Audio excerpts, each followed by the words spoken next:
Каждый призывник проходит обязательное тестирование на ковид. В этой палатке проводят специальные экспресс-тесты. В этих двух ребята ожидают результатов. Сегодня из 26 ребят заболевших нет.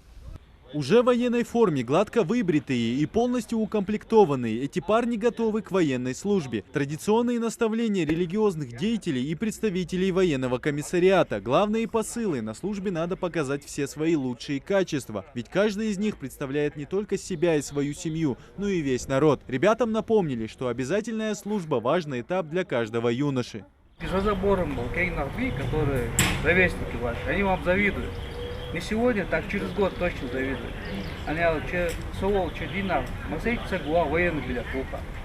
Так он военный билет чекиса был. Дали? План отступить, дали антали, цедя, шишуан, бог, вот метик руки, после даниску. Всего сегодня отправятся служить 26 человек. Рамазан Часыгов идет в армию первым из своей семьи. На правах старшего Рамазан на своем примере хочет показать братьям, что служба в армии очень важна и открывает перед молодым человеком новые перспективы. В моей семье я первый, так что как бы я старший брат в доме, поэтому я первый. А из двоюродных братьев там были, служили. Для нас это честь, и надо служить своей родине. А во-вторых, я иду, чтобы служить и получить военный билет и найти в своей республике здесь место на работе.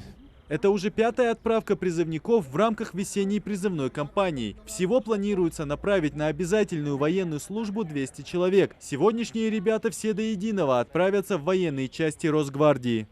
Здесь ребята прошли тестирование на ковид, барьерный контроль, медкомиссию, получили одежду, обмундирование, сим-карту, банковскую карту, где им денежное удовольствие будет начисляться.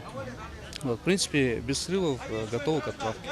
Большинство из этих парней идут на службу осознанно, так как хотят устроиться на хорошую работу. А без военного билета сделать это трудно. Именно с такой целью отправляется в ряды Росгвардии Абдулла Патиев. Молодой человек считает, что армия – это хорошая школа жизни и хороший шанс связать свою жизнь с военным ремеслом. Дело каждого, кто хочет, тот может служить.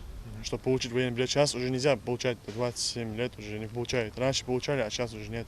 Поэтому чисто из-за этого я туда хочу поехать, чтобы получить военный билет. Поступить хотел в военный вуз, в Москве. Были ли какие-нибудь проблемы с прохождением тестов или медкомиссии? Нет, все нормально, все отлично было. У тебя какая категория? А.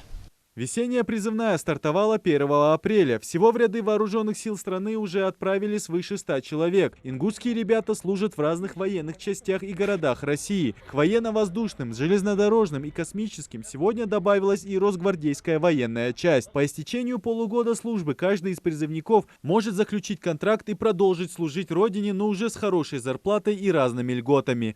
Идрис Ижиев, Магомед Дедигов, Новости 24.